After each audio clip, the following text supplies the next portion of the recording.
Hello everyone, जय हिंद। मैं आप लोगों के लिए इस वीडियो में लेकर आ गया हूँ रस, छंद, अलंकार, तीनों चीज़ें। ठीक है, रस, छंद, अलंकार। तो आज मैं रस, छंद, अलंकार हम लोग समझेंगे।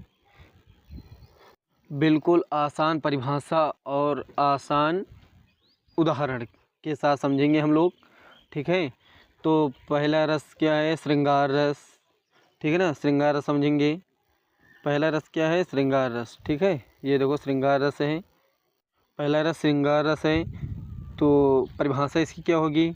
जब रति नामक स्थायी भाव का विभाव, अनुभाव और संचारी भाव से संयोग, संचारी भाव से संयोग होता है तो उसे श्रृंगार रस कहते हैं।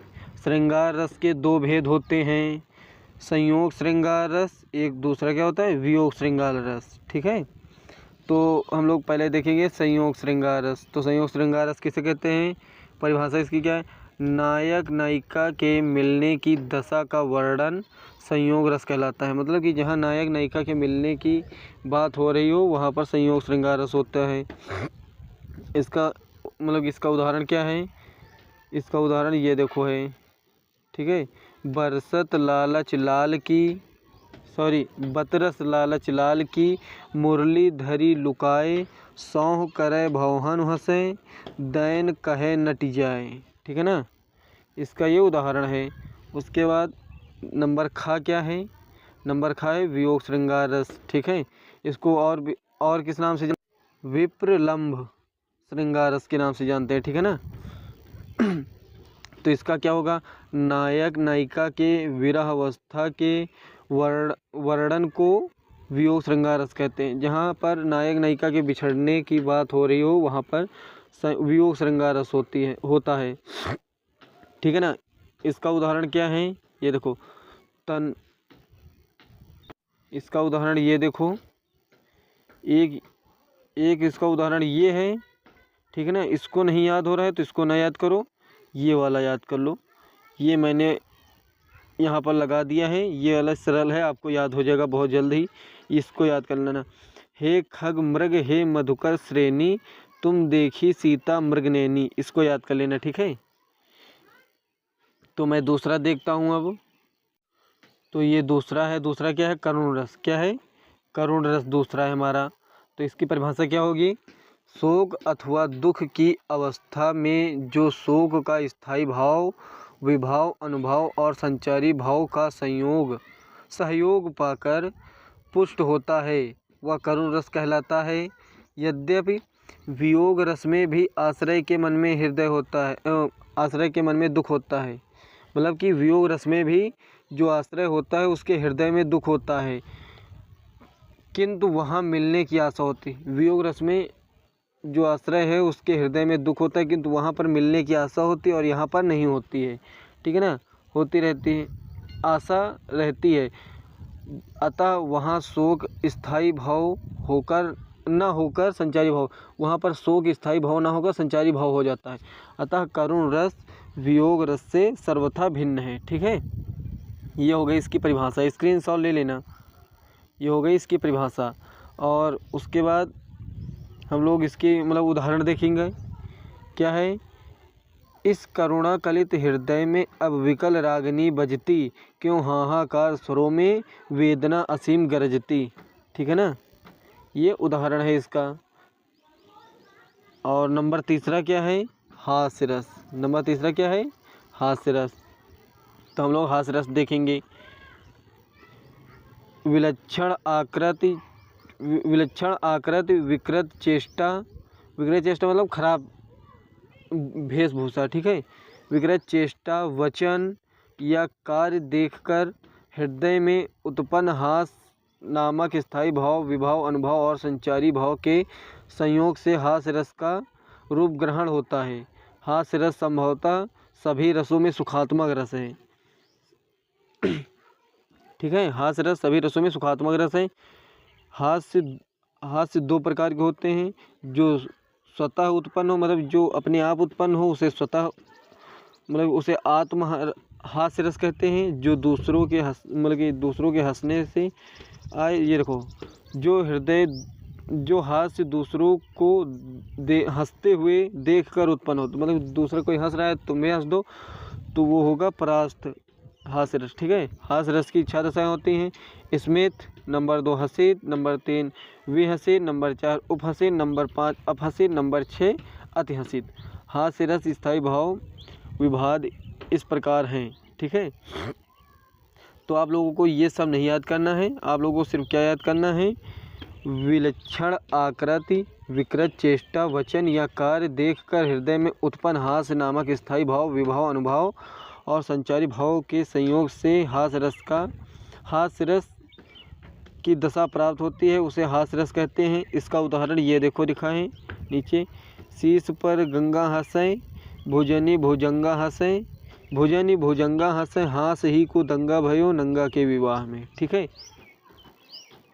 ये इसका उदाहरण है। फिर हम लोग नंबर 4 देखेंगे। ये नंबर 4 क्या है, वीर रस। ठीक है, क्या है, वीर रस। ये देखो वीर रस है। ठीक है, तो इसका मतलब की परिभाषा क्या होगी, उत्साह नामक स्थायी भाव, विभाव, अनुभव और संचारी भाव के संयोग से वीर रस की दशा प्राप्त होती है। भरत मुनि के अनुसार श्रृंगार, रौद्र और विभत्स रसों की भांति वीर रस भी मूल रस है। साहित्य शास्त्र के अनुसार 4 प्रकार के वीर रस माने गए हैं। नंबर 1 युद्धवीर, दानवीर, दयावीर, धर्मवीर। ठीक है, ये है।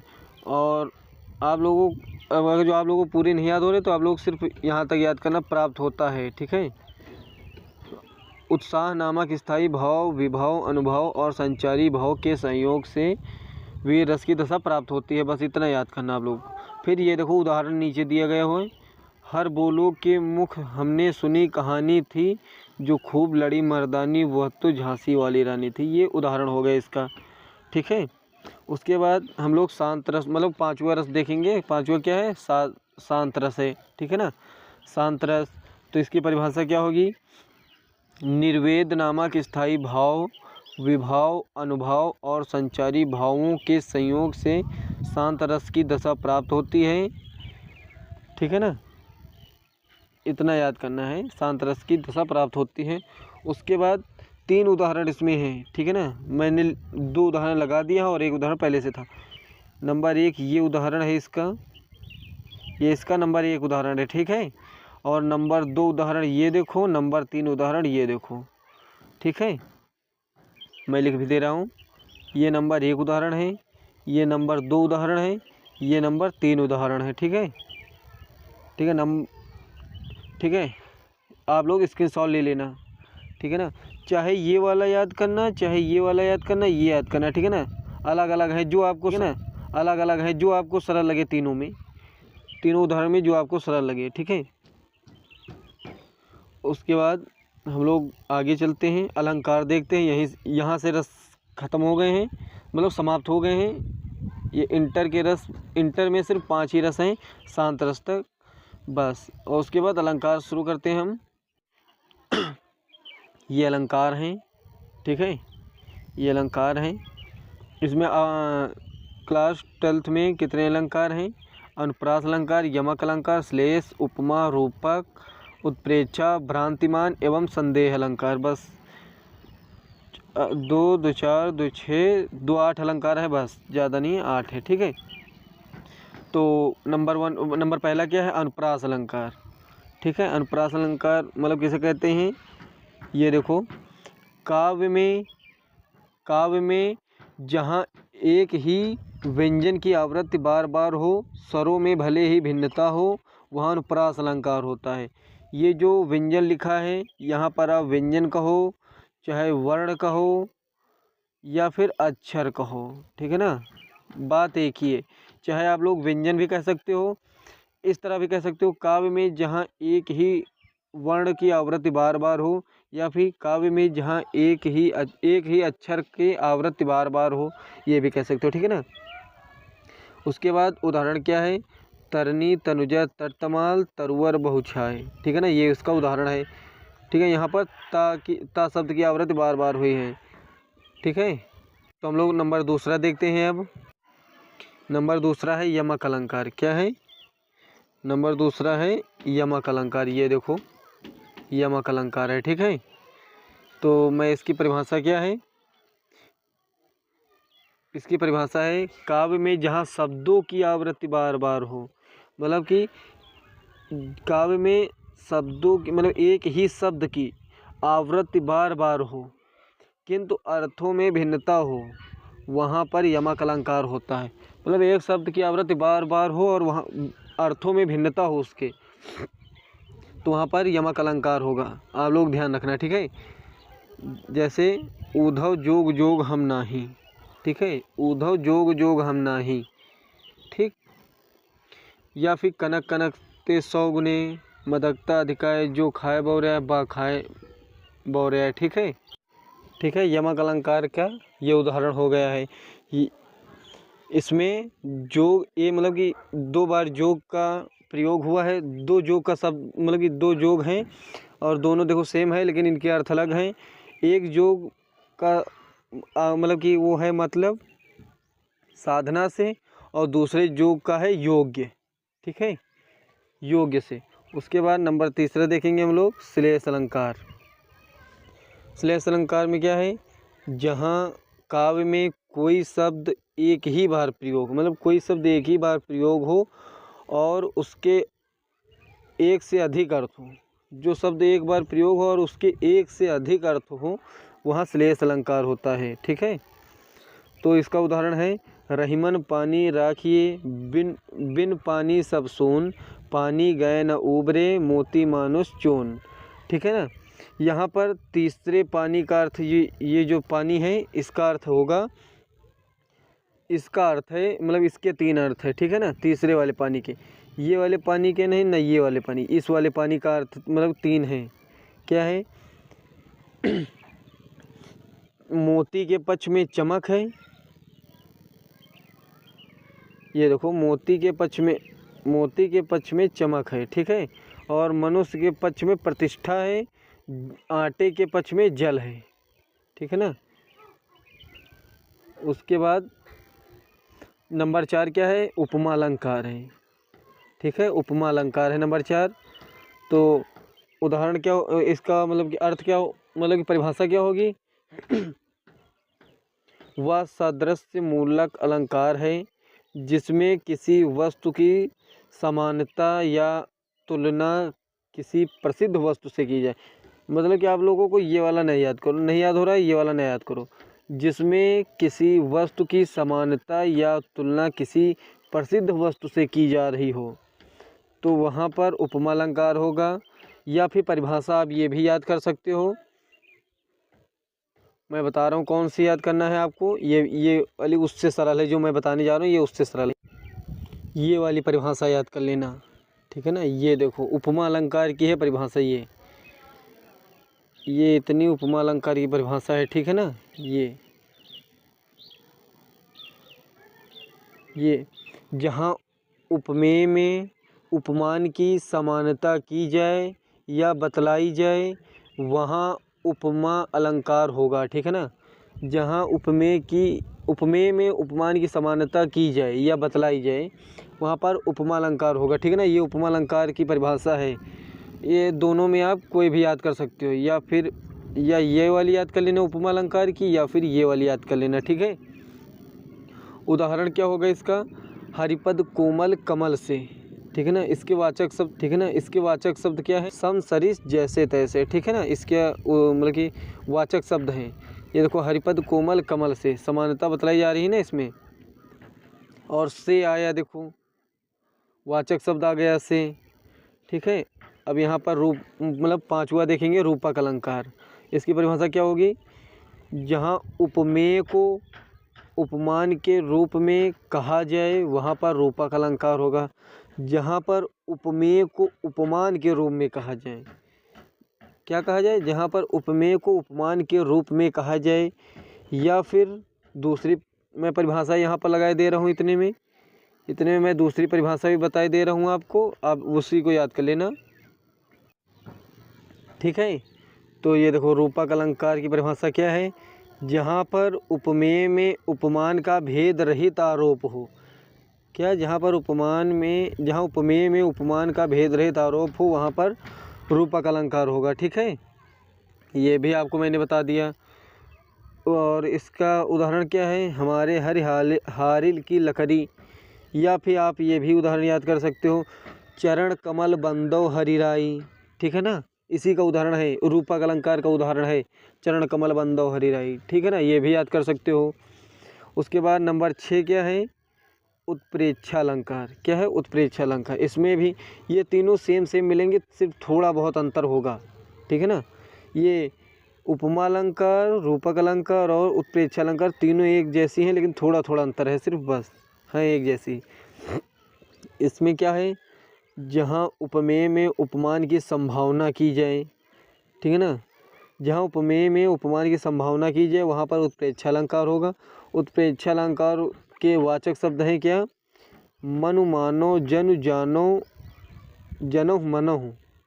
ठीक है ना, आदि वाचक शब्दों का प्रयोग किया जाता है। ठीक है ना, इसका उदाहरण क्या है? इसका उदाहरण है सोहत ओढ़े पीठ पट, श्याम सलोने गात, मनो नील मणि शैल पर, आतप पर्यो प्रभात। देखो यहाँ पर वाचक शब्द का भी प्रयोग हुआ है, ये देखो मनो। ठीक है ना, मनो वाचक शब्द का प्रयोग हुआ है। और ये देखो जहाँ पर श्री कृष्ण के श्याम शरीर उपमेय पर नील मणियों के पर्वत उपमान की तथा पीतपट उपमेय पर प्रभात की धूप उपमान की संभावना की गई है, अतः यहाँ पर उत्प्रेक्षा अलंकार होगा। ठीक है ना, उसके बाद हम लोग भ्रांतिमान अलंकार देखेंगे। क्या देखेंगे? भ्रांतिमान अलंकार। भ्रांतिमान अलंकार क्या है, हम लोग उसको देखेंगे। ठीक है ना, नंबर 7 है भ्रांतिमान। ठीक है ना, भ्रांतिमान अलंकार नंबर 7 है। तो इसकी परिभाषा क्या होगी? यदि समानता के कारण किसी वस्तु को देखकर दूसरी वस्तु का भ्रम हो जाए तो वहाँ पर भ्रांतिमान अथवा भ्रम अलंकार होगा। ठीक है, इसका एक उदाहरण है, ये देखो, आप लोगों को ये याद हो जाए, ये याद कर लेना, ये वाला उदाहरण। ठीक है, नहीं तो अगर ये नहीं याद हो रहा है उदाहरण आपको, तो आप लोग ये उदाहरण है,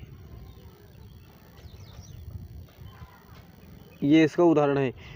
बिल विचार कर नाग सुंड में घूमने लगा विषैला सांप, काली ईख समझ कर विषधर को उठा लिया तब गजने आप। ठीक है, इसका उदाहरण भ्रांतिमान अलंकार का। उसके बाद नंबर 8 क्या है? नंबर 8 है संदेह अलंकार। ठीक है, नंबर 8 क्या है? संदेह अलंकार। इसकी परिभाषा क्या होगी? इसकी परिभाषा होगी जहाँ किसी वस्तु का सादृश्य अन्य वस्तु से दिखलाई पड़ने पर यह संदेह होने लगे कि वह वस्तु वही है अथवा कोई दूसरी वस्तु है, तो वहाँ संदेह अलंकार होता है। ठीक है ना, आप लोगों को नहीं दिख रहा होगा, मैं दोबारा पढ़ दे रहा हूँ संदेह अलंकार की परिभाषा।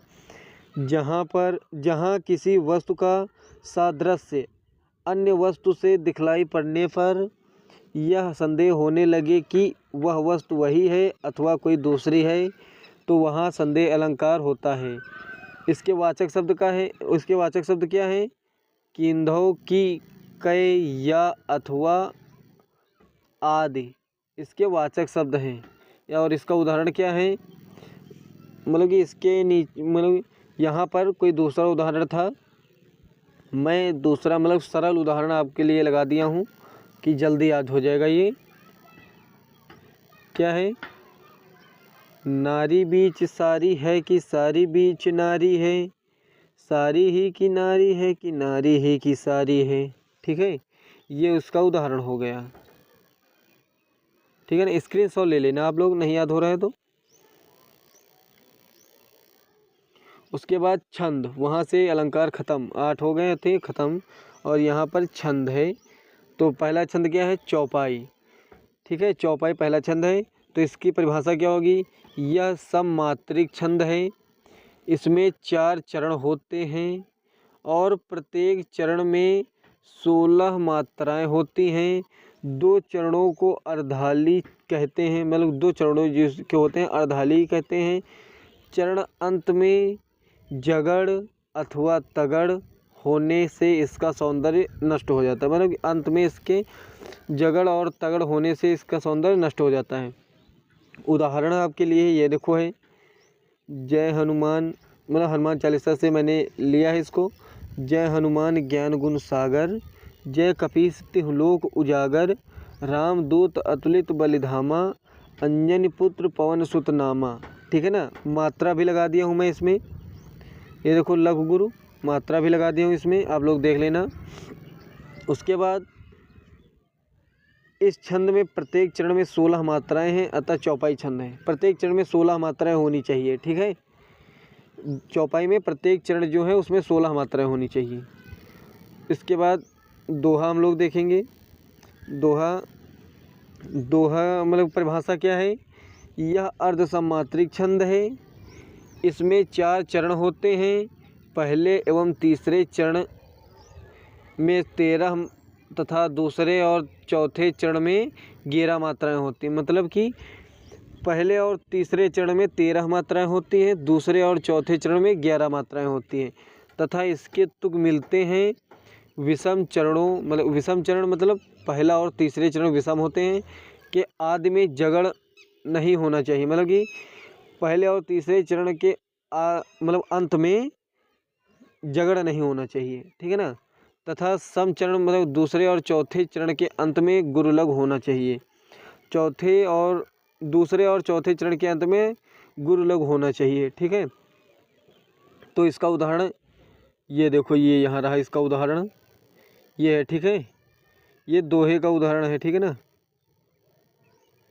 दोहा। ठीक है, ये दोहे का उदाहरण है, तो इसको हम लोग देखेंगे। ठीक है, पवन तनय संकट हरन, मंगल मूरत रूप, राम लखन सीता सहित, हृदय बसहु सुर भूप। हृदय बसहु सुर भूप। ठीक है, ये इसका उदाहरण है। इस मतलब कि यही दोहे का है। इस छंद में पहले और तीसरे चरण में 13 मात्राएं हैं और दूसरे और चौथे चरण में 11 मात्राएं हैं। सम छंद के अंत में गुरु लघु हुए तथा विषम छंद जगड़ से प्रारंभ नहीं होता, अतः यह दोहा है। ठीक है, उसके बाद हम लोग सोरठा देखेंगे। यहीं से ये हमारे लोग के सामने सोरठा है, ये हम लोग सोरठा देखेंगे। ये सोरठा है। सोरठा की परिभाषा क्या है, यह पहले बता दूं, यह जो सोरठा होता है यह दोहे का बिल्कुल उल्टा होता है। उसमें 13 इसमें उल्टा हो जाएगा। ठीक है ना, मैं बता रहा हूँ सोरठा। ठीक है, यह अर्ध सम्मात्रिक छंद है, यह भी अर्ध सम्मात्रिक छंद है, दोहा भी अर्ध सम्मात्रिक छंद है। इसके प्रथम और तृतीय चरण में चरण सम होते हैं। ठीक है, और उसमें 11 मात्राएं होती हैं तथा अंत में गुरु लघु वर्ण होते हैं। द्वितीय और चतुर्थ चरण में 13 मात्राएं होती हैं। कहीं कहीं तुक भी मिलता है और दोहे का बिल्कुल उल्टा होता है। देखो मैंने बताया भी है, उल्टा मतलब कि उसमें पहले और तीसरे चरण में 13 मात्राएं थी, इसमें पहले और तीसरे चरण में 11 मात्राएं। वहाँ पर दूसरे और चौथे चरण में 11 मात्राएं थी, यहाँ पर दूसरे और चौथे चरण में 13 मात्राएं हैं। ठीक है, उदाहरण क्या है इसका, जानि गौरी अनुकूल, सिय ही हरस न जात कहीं, मंजुल मंगल मोल बाम, अंग फरकन लगे। ठीक है, अंग फरकन लगे। ठीक है, ये उसका उदाहरण है। उक्त पद में प्रथम और तृतीय चरण में 11 मात्राएं हैं तथा द्वितीय और चतुर्थ चरण में 13 मात्राएं हैं। प्रथम और तृतीय चरण सम हैं, जिनके अंत में गुरु लघु है, अतः यह सोरठा छंद है। ठीक है, उसके बाद नंबर 4 देखेंगे हम लोग, कुंडलिया। इसके बाद यहीं से समाप्त होता है। ठीक है, कुंडलिया हम लोग देखेंगे, ये कुंडलिया है। सभी लोग कहते हैं ये थोड़ा कठिन होता है इसका उदाहरण, लेकिन मैं सरल वाला लगा दिया हूँ, आप लोग पढ़ लेना। ठीक है, ये कुंडलिया छंद है। इसकी परिभाषा क्या है, यह सम्मात्रिक छंद है। इसमें 6 वर्ण होते हैं, जो प्रत्येक चरण में 24 मात्राएं होती हैं। आदि के 2 चरण दोहे के होते हैं, मतलब आदि मतलब पहले के जो 2 चरण हैं वो दोहे के होंगे, और जो 4 चरण होंगे वो रोला के होंगे। ठीक है, दोहे के होते हैं, अंत के 4 चरण रोला के होते हैं। ये दोनों छंद कुंडलाकार एक दूसरे से जुड़े होते हैं, मतलब कि ये दोनों जो छंद हैं मतलब कुंडलाकार एक दूसरे से जुड़े हुए, इसलिए इसे कुंडलिया छंद कहते हैं। इस छंद के आदि और अंत में शब्द या पद एक ही होना चाहिए, मतलब जिस शब्द से शुरू हो ये उसी शब्द से ख़त्म होना चाहिए। ठीक है, अभी बता रहा हूँ आपको। दोहे के चौथे चरण से रोला छंद का प्रारंभ होता है, मतलब कि वो वाली, मतलब कि ये परिभाषा अगर जो आपको नहीं आ रही है, जो मैंने बताया है ये वाली, ये नहीं आ रही तो इसको ना याद करो। ठीक है, इसको ना याद करो। आप लोग कुंडलिया ये वाली परिभाषा याद कर लेना, ये वाली कौन सी, ये वाली। ठीक है, इसमें क्या है, ये वाली परिभाषा याद कर लेना आप लोग,